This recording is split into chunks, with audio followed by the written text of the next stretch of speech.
Alright guys, welcome back to the channel. Today we are going to be taking a look at this 2020 or so BMW X5. I've already looked at it a little bit here beforehand, but I'm going to bring you guys along to show you what it's doing. It was towed in, it doesn't start, doesn't run, and the customers complained that it died on them. They jumped it one time and then was acting fine, went to the grocery store, and then came out and it did not start. They called for AAA.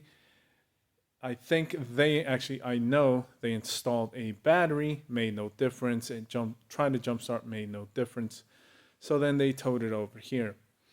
I'll get you a shot of what it sounds like with what it does when you try to start it, but I'll show you here that we do have a AAA battery, and then I have my scope set up. I am watching that battery in the back. I have my amp clamp here for the starter wire. This does have a second battery. I'm not sure, but I believe it might be a lithium ion. And so I'm monitoring that one as well. Have the scope running. That was my first capture. Won't let you see right now. Don't want to spoil it, so let's see. Which it doesn't even mean that I know exactly what's going on. But I'll get you positioned here. I'll go ahead and crank it. I'll run the scope and then show you what the capture looks like based off of what it sounds.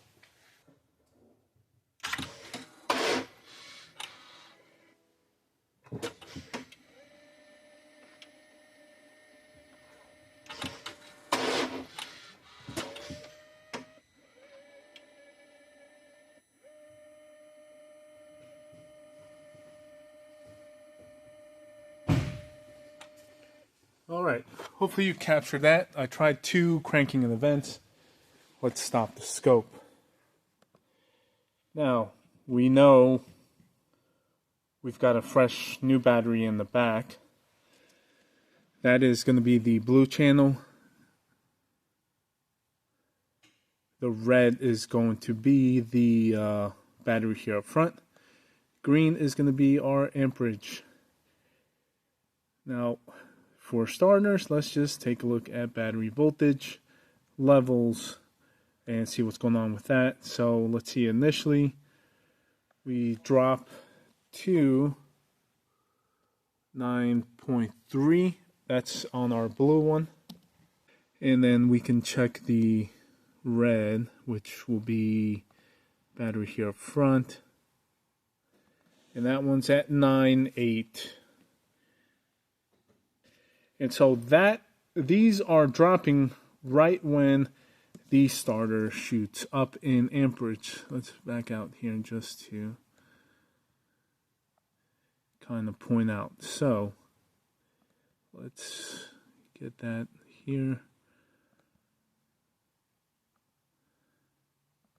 Get this out the way. So if we look at here, our green shoots up in amperage when our voltage drops down, and we get those levels of 9.8, 9.3 or so.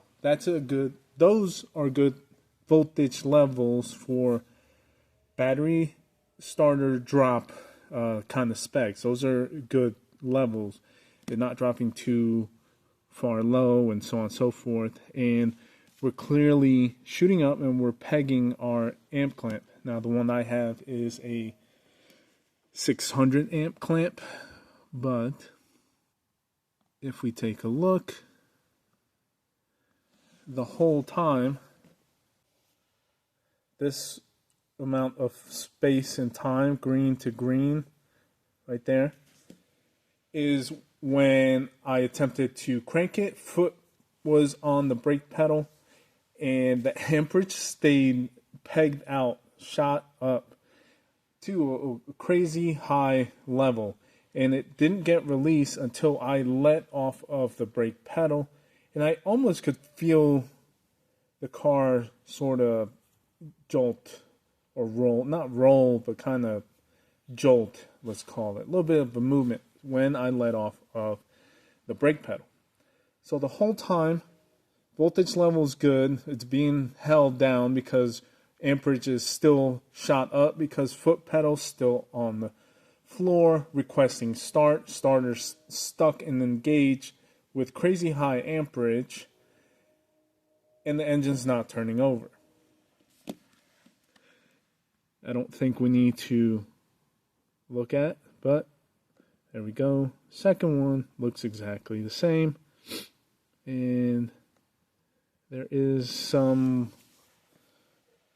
our amperage did come down a little, but then went back up. Yet again, it's held pegged past the 600. Now that the way that it's squared off means it's not peaking this way, so levels have to go up in the thousands. If you think about it that way, meaning if they were to come towards each other, then our levels would be lower because our peak point is more towards the center. The fact that they're straight up means it's pegged up crazy high, and they haven't started to taper off at the 600 amp level. Just for giggles, let's take a look, see what that sort of dropped off to.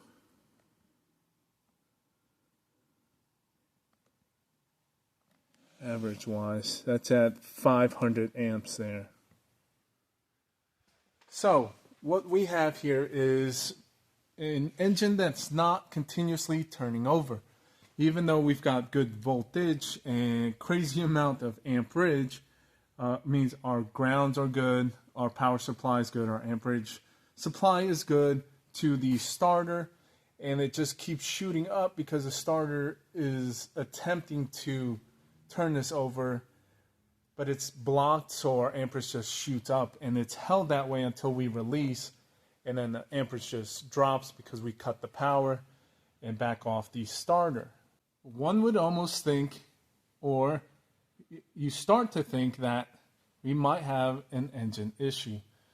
But again, as new as this one is, and not having to experience this before in the past, we need to make sure we make the right call and not shoot from the hip. Okay guys, so it's a couple days later, and what I ended up deciding to do for now, because you need a special socket tool to get on the crank pulley. So what I want to do is manually, physically, like I said, try to rotate the engine by the crank and see if the engine itself physically locked up as what we are seeing. But I can't do that because I don't have the special socket. I guess I'll be ordering that. But the other thing to do and try is I've removed the belt off of the couple of the pulleys, so it is free from the crank pulley, and I've not tried anything yet. This will be on camera first try, meaning if any of the accessory drive components are what is at fault or keeping the engine from starting, those won't come into play now that the belt is off. So I'm gonna go ahead, crank it, attempt to crank it, see if the engine will spin over.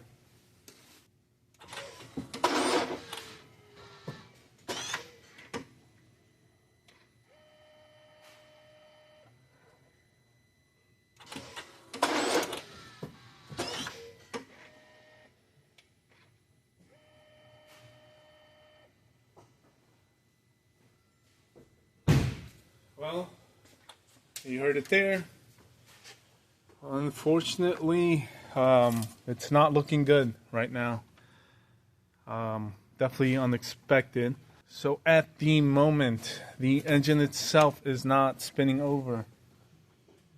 We've got, I mean, the belt is disengaged from the crank pulley, and the engine still does not turn over.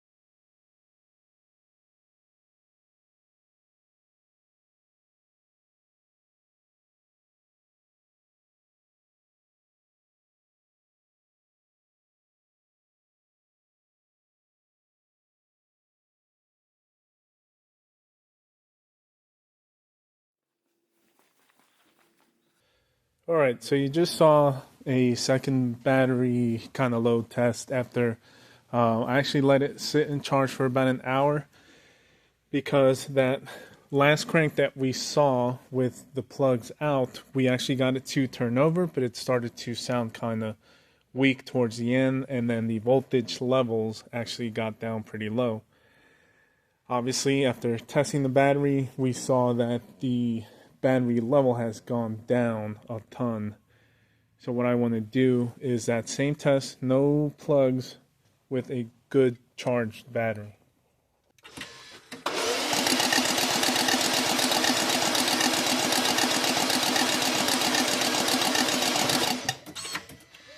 Alright, definitely was able to hold the crank. Let's stop the scope. Alright guys, so now I think I'm beginning to maybe get some sort of a theory, but I'll explain after I try it out. So what I want to do next, I'm going to, since we know we can spin the engine with the starter with no compression built up, I'm going to go ahead and put these plugs back in, just the plugs, and leave this coil synced. Now that we have a fully charged battery, I want to just see what it looks like if we can get a relative compression type waveform created with plugs in, belt off, battery fully charged. Alright, and now I know these are supposed to be torqued, but for right now, and actually, before I even continue, I think they're not, they don't play well if they've been used, because the washer on these retains a memory, and the torquing with dry, when dry with no lube, torquing them to the certain spec basically clocks these at a certain position, and if these are over torqued, this washer kind of retains a memory, and you can apply the correct torque and it'll still go back to the incorrect position due to the crushed memory, let's call it, of the spark plug washer. Now, I did a whole hour video study type of deal one New Year's Day, I believe it was, and I put that presentation out if you're interested on the findings that I came up with on that. So what I'm doing now, just by hand, starting the threads, I'll run them down, but I won't tighten them hard at all.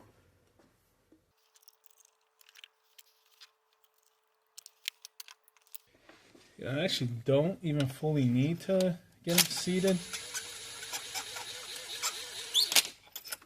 What we want to do is kind of close the leak in the chamber during compression, but again, just very lightly just putting these down, not going to crush anything as far as the washer.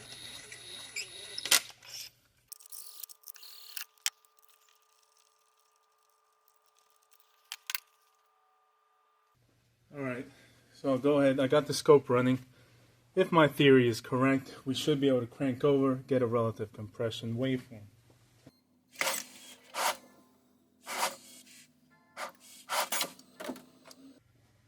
Alright, my theory is incorrect. Kind of why I didn't want to mislead by trying to mention what I thought was going on, thinking that maybe one of the drives on the belt was truly holding the engine, and then that the battery just got weak and could not rotate. So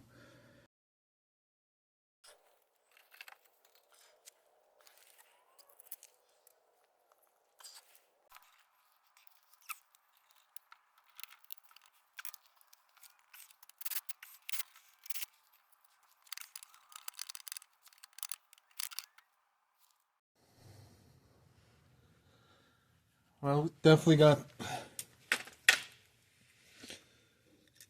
Well, we got the starter off. Kind of like back to the Chevy 350 days. Other than the panels that are in the way.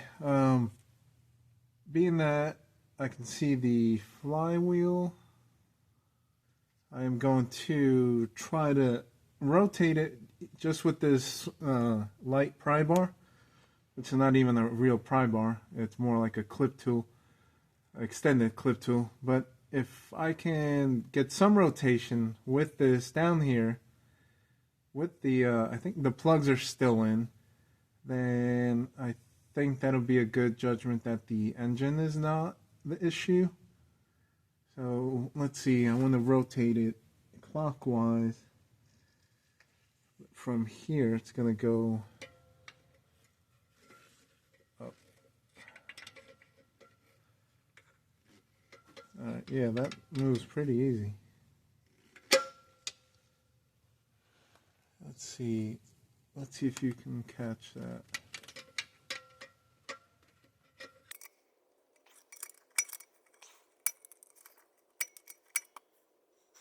We're going to get a different tool, but I am getting some movement, so not too much resistance there. Okay, so I got sort of relatively small pry bar, and I'm going to get on the flywheel. Hopefully you'll be able to see, but I am able to spin it with again relatively low force or effort.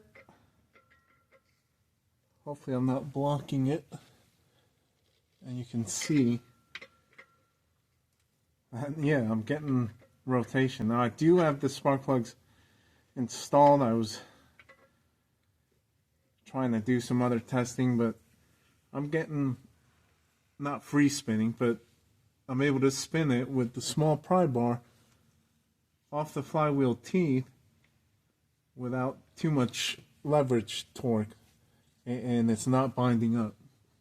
Alright guys, so we've moved over here to the bench because clearly we are going to try to see if we can find something different with this BMW starter that we are now leading to believe could be the cause of everything. If this is basically kind of internally binding and causing the high amperage draw, which then will take away from trying to rotate the engine when there's higher compression built up, basically a higher load that it needs to overcome, but it can't overcome the engine because it's trying to overcome itself, or itself is dragging. So that's where we're kind of trying to lead to from what we have basically seen from all the testing we've done. I'm going to go ahead and activate it here on the bench. Now, yes, it's going to be free spinning with no load. We know it has enough power to rotate the engine without spark plugs, so we know we're definitely going to be able to spin. But if it spins with a little bit higher of a drag or amperage draw compared to two other starters, then maybe we can most definitely kind of determine an issue here. I have no idea what this is going to produce as far as results, but that's why I've brought these other two. Now this is from, they're clearly used starters, but I've kept them because from basically engine swaps. This is out of a BMW N55 6-cylinder. This one's out of clearly a 6.4 Hemi. and the one in question. So let me get set up. We'll probably test this one first and then do our other two used ones.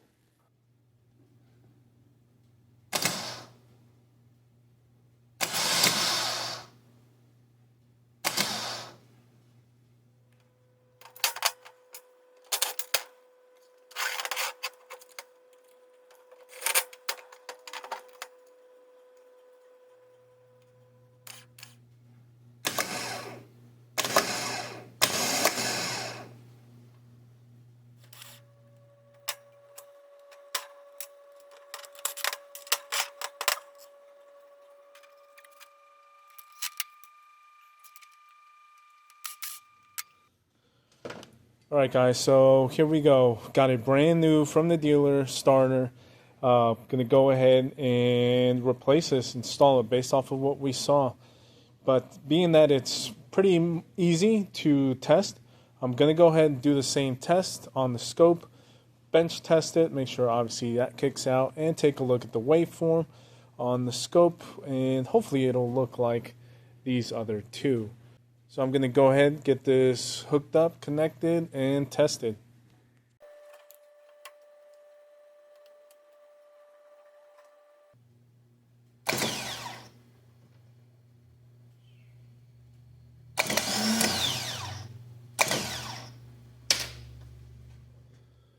Alright, so let's take a look at these three starters and their waveforms. The first one here we're going to look at is going to be the one in question.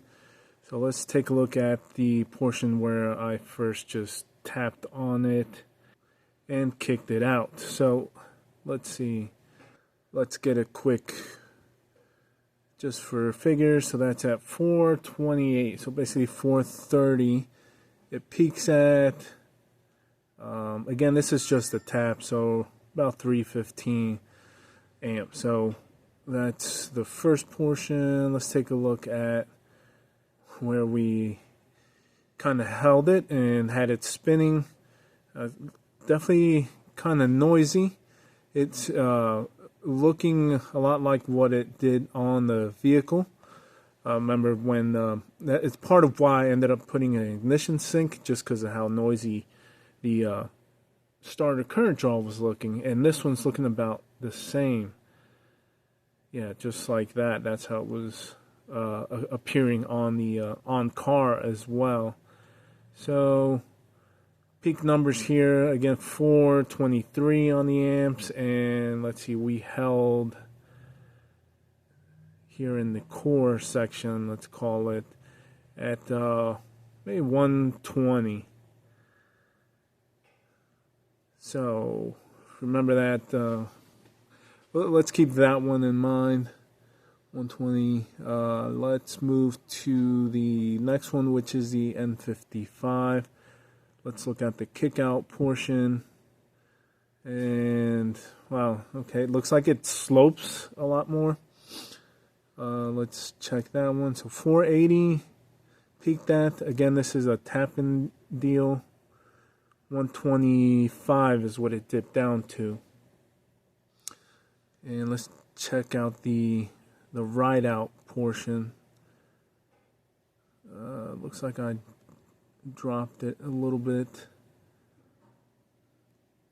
It peaked at 520 and it was down at about 100 amps down at the bottom.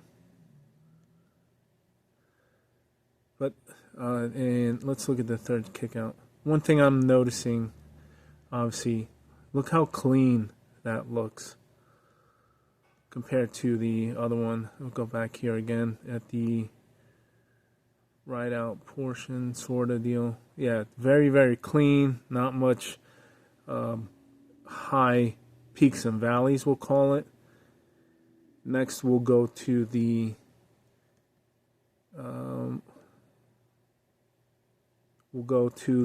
Hemi. So this one, let's go to the kick out.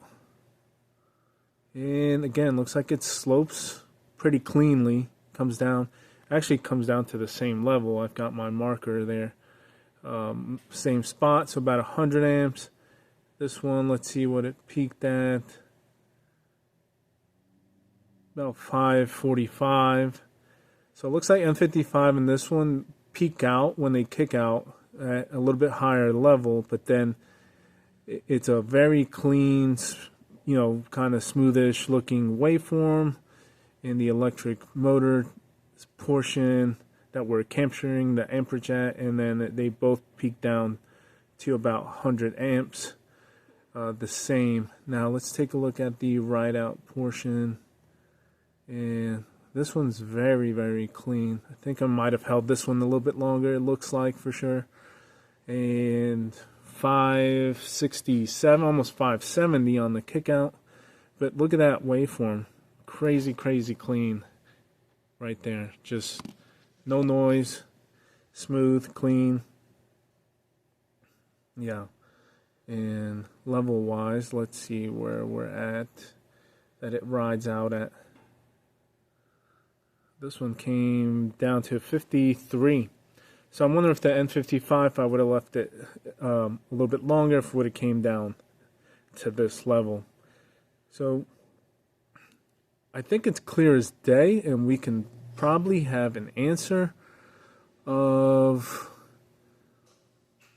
what is truly going on. This one, look at it. This is just terrible compared to the known goods, which we never would have known without capturing a waveform that starter motor is creating this type of crazy high levels of peaks and valleys, which it's the longer we hold it, the bigger the amperage peaks and valleys get, which, if you think about on the car, when we're loading it, I'm wondering,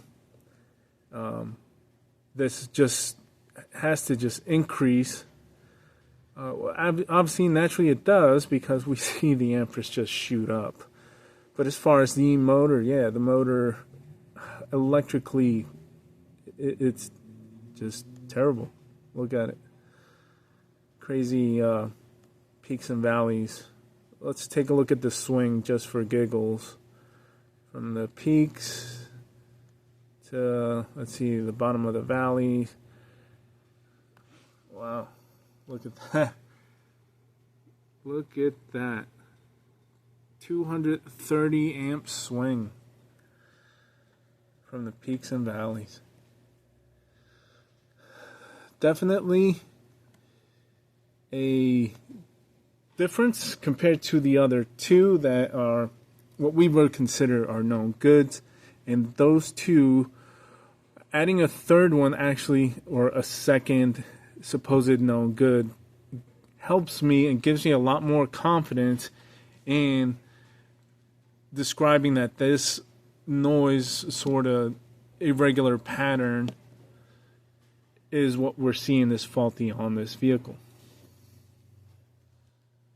And so let's take a look at this waveform of the brand new starter. Pay no attention. This is where I turned on the amp clamp. So let's take a look at the first kick out portion. And there, look at that. Big difference already that we're seeing. So first foremost, it pegs out at the 600 mark.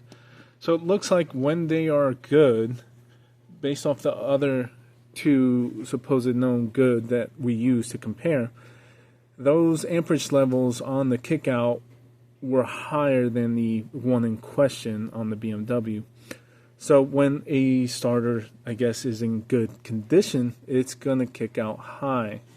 And then it needs to produce a clean waveform, which this one is definitely night and day from the one we are replacing it with. Let's see what it come down to. So this one on the kickouts at 145. Let's check out the ride out portion, let's call it. And again, it pegs the 600 there. It's smooth. And wow, look at that. It reached the level that the Hemi one reached when I held that one long, just like this one. So in the 50. So this one's 55. I think that other one was 50 or 55. But pretty much dead on the same as the Hemi starter. And just as clean of a waveform with the other two. I think we've 100% identified what we definitely were experiencing. So we're going to go ahead, install this, get this going. I'm probably not going to film any of the installation. I'll just get you back on it once it's all put back together. And hopefully we'll get to hear a first crank start and run with this new starter. Based off of everything we've done here, kicking this one out on the bench, if we were to just manually kick it out and try to audibly, maybe visually catch a difference, I don't think that would have been possible. This one, there's no way for us to audibly kind of significantly determine that it's binding or creating a noisy high peak-to-peak amperage waveform or anything wrong with the electric motor once it's free spinning kicking out. If we compared that audibly to this one and visually so on and so forth, there's not enough 100% info for you to determine that it's faulty. Hooking it up on the scope, watching that waveform while it's free spinning gave us a 100% for sure answer that this guy, the other one, the original one, was faulty. We would not have been able to determine that if we didn't measure that and check it and compare it with the other two on the bench without the scope. Alright guys, so moment of truth. I've got the vehicle back down on the floor. All the panels are installed back on. Starter obviously is back. I just reconnected the negative post. The lights came on. Batteries down to about 500 cold cranking amps after charging it, and it's sat unplugged. So I'm gonna have to tell them that battery looks like it's not holding up. Now we've been having really cold weather and so on and so forth. On top of that, I can almost guarantee that AAA, when they came out to do the battery, did not do the whole registration programming deal, whatever you want to call it. So I'll make sure to tell them. Now, I'm speaking as if this is going to be good and done.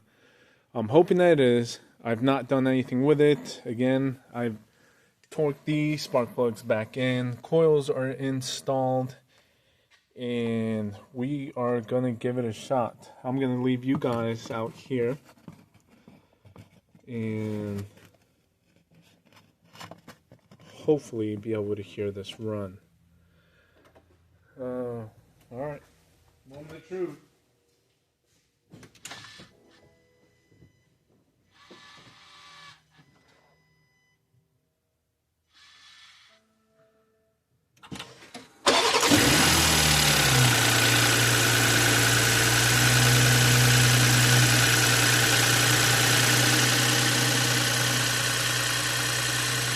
Alright.